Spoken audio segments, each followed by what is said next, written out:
এক ফটোগ্রাফার উদ্যানের মধ্যে ঘুরে বেড়াচ্ছিলেন আর বিভিন্ন বন্যপ্রাণীর স্থিরচিত্র ক্যামেরায় ধারণ করছিলেন। হঠাৎ তার ক্যামেরায় ধরা পড়ে একটি বিলুপ্ত প্রজাতির ভালুকের ছবি।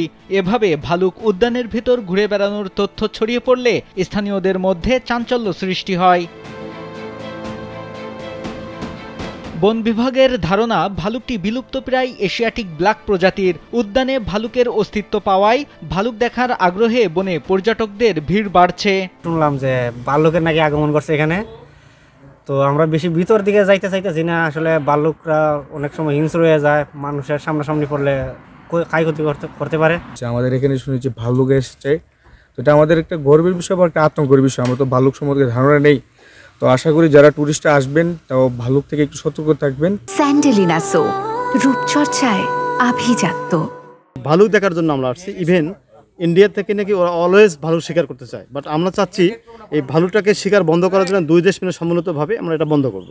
ভালুকটির দেখা মিলেছে হবিগঞ্জের চুনারুঘাট ও মাধবপুর উপজেলা ঘেঁষা রঘুনন্দন পাহাড়ের সাতছড়ি জাতীয় উদ্যানের গভীর অরণ্যে।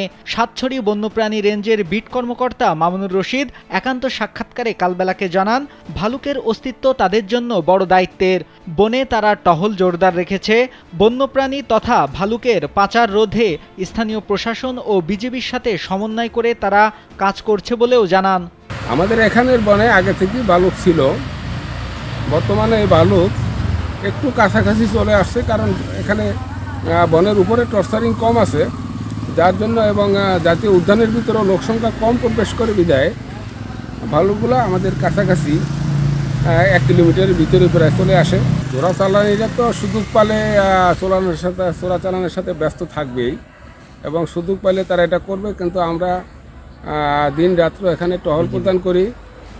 বর্ডার গার্ড আছে বর্ডারে, যেহেতু বনটা বর্ডারে ভারতের সাথে সংশ্লিষ্ট বর্ডার গার্ড আছে, পুলিশ এবং এখানে যে উপজেলা ইউনো মহোদয় আছে, ওনাদের সাথে আমাদের সার্বক্ষণিক যোগাযোগ করে আমরা টহল প্রদান করি। সাতছড়ি উদ্যানের সুপারভাইজার মোহাম্মদ আবুল হোসেন জানান, তিনি সাতছড়িতে কয়েকবার ভালুক দেখেছেন। এদের সাথে ছোট বাচ্চা থাকলে এরা আক্রমণাত্মক হয়ে ওঠে, অন্য সময় তারা আক্রমণ প্রবণ নয়। ভাল্লুক অনেক আছে, অনেক ভাল্লুক আমি দেখছি, কালো ভাল্লুকটা।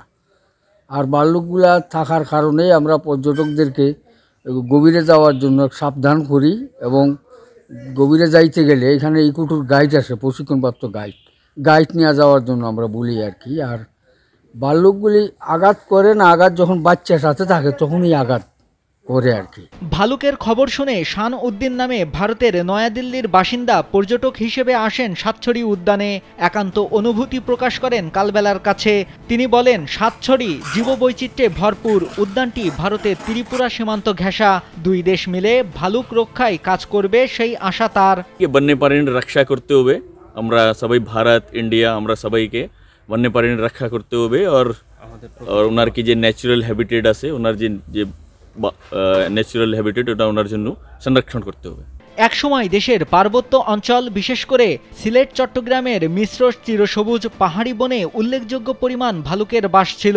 কিন্তু বাসস্থান ধ্বংস, খাদ্যের অভাব, বনে অনুপ্রবেশ, শিকার ও পাচারের কারণে প্রাণীটি এখন বিলুপ্ত প্রায়। তাই সাতছড়ি উদ্যানে এশিয়াটিক ব্ল্যাক ভাল্লুকের উপস্থিতিকে সুখবর বলে জানান বন্যপ্রাণী গবেষকরা। নাইমুল হাসিব, কালবেলা।